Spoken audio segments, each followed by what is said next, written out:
ఆంధ్రప్రదేశ్ రాష్ట్రంలో petrol diesel కొరత వాహనదారులు పడిగాపులు కాస్తున్నారు. రాష్ట్ర వ్యాప్తంగా ఇంధన కొరత తీవ్రమవడంతో అన్నదాతలు వాహనదారులు తీవ్ర ఇబ్బందులు ఎదుర్కొంటున్నారు.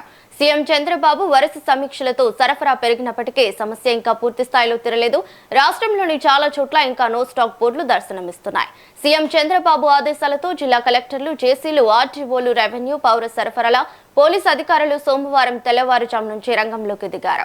సెలవు కారణంగా ఆదివారం మూసివేసిన ఇంధన డిపోల్ని తెరిపించి ట్యాంకర్లను బయటకు పంపారు. దెబ్బతిన్న సరఫరా వ్యవస్థ మెరుగుపడేలా చర్యలు చేపట్టారు. బంకుల్లోనూ తనిఖీలు చేశారు. అన్ని జిల్లాల్లో కంట్రోల్ రూమ్లు ఏర్పాటు చేశారు. ప్రత్యేక బృందాలతో నిఘా పెట్టారు. ఇక ఇదే అంశానికి సంబంధించిన మరింత సమాచారం మా ప్రతినిధి శ్రీనివాస్ అందిస్తారు. Srinivas, over to you. Andhra Pradesh లో పెట్రోల్ డీజిల్ కొరత ఇంకా కొనసాగుతుందనే చెప్పవచ్చు. గడిచిన 2 రోజులతో పోల్చుకుంటే ఈ రోజు కొంత బెటర్ గానే ఉన్నటువంటి పరిస్థితి కూడా ఉండటం జరిగింది.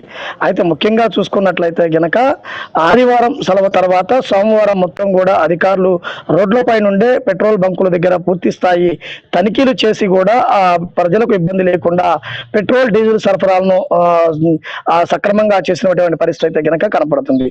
ముఖ్యంగా చూస్తే ఎప్పటికప్పుడు ముఖ్యమంత్రి చంద్రబాబు వరుస సమీక్షా సమావేశాలతోటి అధికారులను పరిగెత్తించి అధికారులు ఇబ్బంది లేకుండా కూడా చేసినటువంటి పరిస్థితి కూడా ఉండడం జరిగింది. ముఖ్యంగా చూసుకున్నట్లయితే గనక ప్రతి జిల్లా హెడ్ క్వార్టర్ లోను కలెక్టర్లు, జేసీలు, అలానే ఆర్డీఓలు వీళ్ళందరూ పూర్తి స్థాయిలోను బంకులపై పెట్రోల్ బంకులు వాటిపై దృష్టి కేంద్రీకరించి ఎక్కడికక్కడికి నో స్టాక్ బోర్డులు లేకుండా ఉండే విధంగా చర్యలు తీసుకోవడమే కాకుండా ప్రజలకు డీజిల్ సక్రమంగా అందే విధంగా కూడా ఏర్పాట్లు చేస్తున్నటువంటి పరిస్థితి ఉండడం జరిగింది. అంటే గడిచిన 2 రోజులతో పోలిస్తే గనక ఈ రోజు కొంత మెరుగుపడిందని కూడా చెప్పవచ్చు. ఈ రోజు ఉదయం నుంచే కొన్ని బంకుల్లో నో స్టాక్ బోర్డులు తీసేసి బంకుల్లో డీజిల్, పెట్రోల్ కోరుతున్నటువంటి పరిస్థితి ఉండడం జరిగింది. అంటే ముఖ్యంగా చూసుకున్నట్లయితే గనక ట్రాక్టర్ కి 1000 రూపాయలు, అలానే పెద్ద వెహికల్ కి అయితే 2000, బైకులకి 200 రూపాయలు, ఇలా ఒక లిమిటెడ్ పెట్టుకొని ఆ విధంగా కొడుతున్నటువంటి పరిస్థితి కూడా ఉండడం జరిగింది.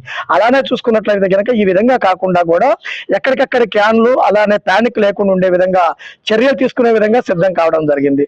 అయితే ముఖ్యంగా చూసినట్లయితే గనక రాష్ట్రంలో ఒక ప్రచారం ద్వారా ఇంధన కొరత ఉందనే ప్రచారం ద్వారానే బంకులు ప్యానిక్ అయ్యి ఎక్కువ సేలేజ్ ఉండటంతో ఇటువంటి ఇబ్బంది ఎదురుపడిందని అధికారులు చెబుతున్నా గానీ ఒకవైపు వరి కోతలు, మరోవైపు మామిడి కోతలు, ఒకవైపు మొక్కజొన్న, ఇట్లా అన్ని రకాల వ్యవసాయ పనులన్నీ కూడా ఒకే సమయాన వచ్చి ఉన్నాయి. వాటికన్నిటికీ దృష్టిలో ఉంచుకొని రైతులు ఎక్కువగా డీజిల్ వినియోగం చేస్తున్న నేపథ్యంలో డీజిల్ కొరత కారణంగా ఇబ్బందులు పడుతున్నటువంటి పరిస్థితి ఉన్నది. ఇటు ధాన్యానికి మద్దతు ధర, అలానే మామిడికి మద్దతు ధర, ఇట్లాంటివన్నీ లేకుండా కూడా డీజిల్ ప్రభావంతో రైతులకు ఇబ్బంది అవుతుందని కూడా స్పష్టమవుతున్నటువంటి పరిస్థితి.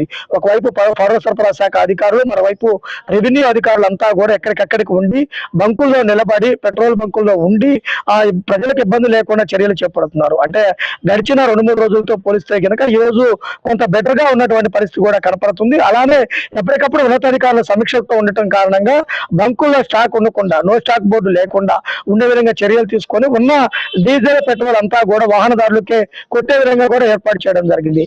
గత రాత్రి 10 గంటల సమయంలో కూడా పల్నాడు జిల్లా కలెక్టర్ కూడా నర్సాపేట బంకులు తనిఖీ చేయటము, అలానే గుంటూరుకు సంబంధించి మంగళగిరి దగ్గర గుంటూరులో ఉన్నటువంటి అధికారులు కూడా తనిఖీలు చేయటము, అంటే ఎక్కడికక్కడికి అధికారులు ఎటువంటి సమస్య ఉన్నా కానీ దగ్గరకు వచ్చి సమస్యను పరిష్కరించే విధంగా కూడా ఎప్పటికప్పుడు మాట్లాడు రైతులకి, అదేవిధంగా వాహనదారులకు ఎటువంటి ఇబ్బంది చర్యలు చేపడుతున్నాయి.